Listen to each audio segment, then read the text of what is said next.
Greetings fellow Mist Wanderers, my name is Steve Morgan and this is DM of the Mists, covering all things Curse of Strahd and Ravenloft. Today we're going to be talking about the topic of should you surprise your players with Curse of Strahd. For instance, that thing of they think they're going to play another campaign and then whoosh, they're in Barovia. I don't think this is going to be an especially long video. I think it's a very sort of yes-no answer and I'll give the reasons why later. But one of the reasons I wanted to do a video and want to talk about it slightly more in depth is because I actually was surprised with Curse of Strahd as a player. Before DMing Curse of Strahd, I was a player in someone else's game and we were, or at least I was, I can't speak on behalf of the other players, but I was surprised to learn that we were going to be doing Curse of Strahd. And then because that happened to me as a player, I thought, oh, that's a cool idea. I should consider that for when I'm a DM with my group. And I want to talk about the reasons why, talked about why I was talked out of it and why in the end I let my players know and why that was a good thing and the things you need to be careful of basically if you consider this. So firstly, I can understand the temptation of surprising your players with Curse of Strahd, mostly because it fits with how the PCs, the characters introduced to Curse of Strahd as well. They could be spirited away if it's the Creeping Fog hook or one of the other hooks where they end up in this land and they're like, oh, we're not in the land we were previously in anymore, whether that's the Sword Coast or elsewhere. That kind of spirited away feeling works well for the characters and I think it could work well for the players. In theory and on paper, it sounds like a good idea. When I was a player, I was brand new to D&D and my DM basically helped me with creating a character. I created a human fighter and I didn't really know what we were going to do or play, and I was kind of happy for the DM to obviously lead and manage that. But I had expectations in my head. Knowing what D&D is like, I expected it to be that we were going to fight goblins and orcs and dragons. And so maybe something like, I didn't know about Lost Mine of Phandelver at the time, but that kind of campaign, or some of the other ones you hear of that are set in the Sword Coast. In the end, he ran a one-shot that wasn't Death House. The reason being that some of the other players had already played back the Death House, just didn't want to repeat that. It was really good actually. It was called The Wolves of Welton. I enjoyed it and suggest you check it out. And then once we got to level 3 in that, our wagon or whatever we were in travelling to, I think it was Neverwinter was the story, got surrounded in mist and we ended up in Barovia. And I was like, oh, this is cool, this is interesting. And then we found out that it's a land where we're fighting a vampire and werewolves. And I was like, oh, so not goblins and orcs and dragons. Very different mood and vibe, I guess. And that's not too much of that wasn't too much of a problem for me because I'm a big fan of things like Buffy the Vampire Slayer and Castlevania on Netflix. So I do like vampire and werewolf stuff and horror and that kind of thing. But it wasn't what I was expecting D&D wise. And I was a bit like, this is very different. It's still very cool. And the fact that I then went on to DM it myself and do videos about it kind of suggests that I did kind of dig it in the end. But it was still very jarring and very weird and very unexpected. And if I felt that way, there could be other players who go through the same process and also feel that way, and that could be bad. Then my experience as a DM, this is quite a funny story. So I had a player who was very excitable with D&D and was always thinking of backup character ideas and, oh, it'd be cool to do this and it'd be cool to play that. And he turned around one day, we were halfway through Lost Mine of Phandelver. My plan was to then do Curse of Strahd after that. And at that point, my players didn't know we were going to do Curse of Strahd. And I was considering doing it as a surprise, which is what my other DM did for me. And he said, wouldn't it be cool to play a vampire? Can I be a vampire PC? And me being a new green DM was like, it didn't just say no. That's what I would say now. Or I'd say something like, oh, well, what about the Dhampir lineage from Van Richten's Guide, which this conversation happened before Van Richten's Guide came out, so I didn't have that to fall back on. So in a panic, I just went, maybe? But I knew I was going to eventually say no, and it was quite funny. He might watch these videos, so I'm not making fun of him saying this, but I do remember he was telling me that he had the idea of, he was like, can I have just like a really big umbrella that my vampire holds to, stave off sunlight? And I kind of thought, I guess so. And then I just thought it'd be really funny if the campaign was set in the desert, a desert that had a really strong wind, so like the umbrella would just blow out of his hand all the time, and he'd be like, oh, sunlight. But yeah, that would be a bit cruel, but kind of funny as well, I won't lie. So because I was kind of stuck in this thing of, oh no, I was going to, I didn't want to give away the game and say, oh, I was going to surprise. Well, the main reason I didn't want him to be a vampire was because I was going to run Curse of Strahd and I didn't want to introduce a vampire. I knew that much. I knew that having a vampire PC, going into this domain with a vampire is probably a bad idea, but I didn't want to tell him that. So I left a post on the Curse of Strahd DM's Facebook group. This must have been sometime in 2020. And it was my first ever post on there being like, guys, help. I've got this player who wants to be a vampire, but I wanted to run Curse of Strahd. I was going to surprise them with it. What do I do?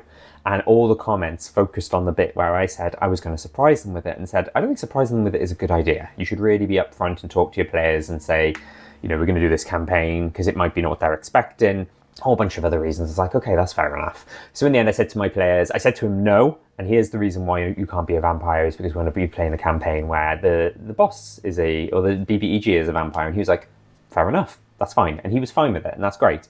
And then I told all the other players, and I felt a bit gutted at first, thinking, oh, I've ruined the surprise now, but it was probably a good thing for multiple reasons I'm going to get to in a minute. So ultimately, the question is, should you surprise your players with Curse of Strahd? And the big answer, the easy answer is no, you shouldn't, for a bunch of reasons. Firstly, it might not be what they're expecting, and this was my case as a player. I was expecting something else, ended up being, you know, doing a completely different style of campaign and different kinds of monsters, different kind of mood. And like I said, I enjoyed it, but it was still weird and it was still not what I was expecting. So that could be a bad thing. It might not be their genre. There are some people who love horror. There are some people who love, whether it's gothic horror and vampires and werewolves or something else, but it might not be their genre, and you don't want to find that out when they arrive in Barovia and they're like, oh, I hate vampire and werewolf stuff and I was hoping we'd fight some goblins. That would not be great. It complicates session 0, so you either, you know, it raises the question, do you do session 0 with the other campaign you're not actually going to end up running in mind? Do you still talk about the serious themes in Curse of Strahd before revealing this Curse of Strahd, such as child death, such as the general sort of sexual predation of vampires as a whole, their sort of mythology and meaning? Or you might think, well, because it's going to be a surprise and you don't want to give the game away, let's not have a session 0, and that's not great either. When I was a player in Curse of Strahd, we didn't have a session 0, and when I ran Curse of Strahd, we didn't do a session 0, but in my defense, that we were talking about 5-6 years ago now, I think session 0 has become a much bigger thing in the last few years, and if I were to start a campaign these days, I would absolutely have a session 0. So it's not that I didn't run a session 0 because I didn't want to, it's because I just didn't know any better and didn't think that was a thing people or DMs should do. A really big issue as well is, depending on your players, they might have created a PC and I chose a race and a class in mind for the other campaign you were going to run. Let's say, for example, you tell them you're going to run Waterdeep Dragon Heist, and then they suddenly get taken to Barovia. Well, they might have created a character who is suitable for that sort of urban environment that would work well there, maybe not something that's good at fighting the undead. And then they get shifted into Barovia and they're like, oh, my PC doesn't really fit with this and my PC can't really fight these monsters very well. I can see that being a bit upsetting. It's a tricky one because I can see like some DMs not wanting players to create min-max builds or optimized PCs because, oh, I'm going to Barovia, so I'm going to definitely create a paladin or a cleric. But at the same time, you know, it's going to be frustrating if you create this character and they just don't fit with the setting at all. Or they would have been perfect for the setting they were going to run. You were going to run originally, but not now. And I think the biggest issue as well is, what if they've played Curse of Strahd before? And maybe you don't know, maybe they've not told you. And then you end up with this situation where they think they're going to run, let's say, Waterdeep Dragon Heist again. Let's use that example. And they're excited because they've never played it. They've always wanted to play it. And then a couple of sessions in, oh no, we've been taken to Barovia. And they might be like, I've played Curse of Strahd before. And that's a very concerning thing because maybe they don't want to play Curse of Strahd before. There's a whole metagaming element. Maybe they do want to play it before, but they know everything that's going to happen.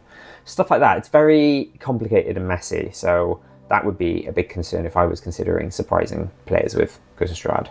I think a lot of this comes down to, you know, your players. So even though I've said, no, you shouldn't surprise your players with Curse of Strahd, I don't say that 100%. I guess maybe 98, 99%. If you think you have players who like to be surprised, who like horror as a genre, that you know that they haven't played Curse of Strahd, things like that, if every single box is ticked, then I guess you could surprise them. But I would be very, very careful. I would be very careful if they're new players, if they're people you don't know very well, if you don't know what they haven't played in the past, or stuff like that could make the whole situation messy. And that's it for this one. I had when I was preparing this video, I had it in my head that there was another reason for not surprising players with Curse of Strahd. And then when I actually wrote my notes ahead of recording the video, I completely forgot what that was. So I feel like there's one more thing I was going to say and can't remember what it was. So if you think you know another reason for not surprising players with this campaign, then please drop a comment, let me know, and hopefully it'll be the thing where I'm like, yes, that's the thing I was going to say. Or it could be something else entirely that I've not even considered. It could be a really good point as well. So please let me know your thoughts in the comments. That's it for this one. Nice, short and sweet, possibly one of my shortest videos, which is nice because sometimes I do get a bit carried away, and some of my Ravenloft videos are over an hour. It's happened at least twice now, I think, maybe 3 times. Future Curse of Strahd videos, I am going to do my third of what I call my controversial 3 videos, where I go against the sort of popular opinion of you need to do this or you should do this with Curse of Strahd. And I'm going to talk about how and why you shouldn't rig the Tarokka reading. But you shouldn't run it the way the book tells you to either and have it fully random. I found what I think is a really good in-between solution. So I'll talk more about that. Hopefully that video will be out in the next few weeks.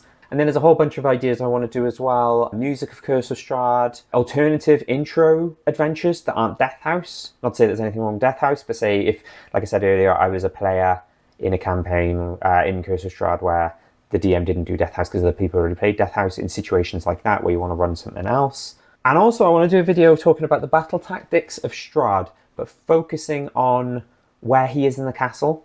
So where like a lot of people talk about, oh, you've got to do this and you've got to do that. Or when people ask for advice and say, oh, any tips for the final battle, it's rare that they say, oh, it's going to happen in the Overlook, or it's going to happen in the chapel. And depending where Strahd is in his castle could completely change how the battle goes and what kind of tactics you should consider. So I think I'd like to sort of tackle that kind of angle. And then I also do Ravenloft videos. So my next Ravenloft video is going to be how I ran Forlorn, which is the second ever Domain of Dread after Barovia. And I can't think of what else. A few others. I'll do the thing where there's a link should appear that will point you to my Ravenloft playlist. Have a look. I've covered a whole bunch of domains in the past, including things like the Carnival, Folkovnia, Valachan. Take a look and let me know what you think. Thank you, Mist Wanderers.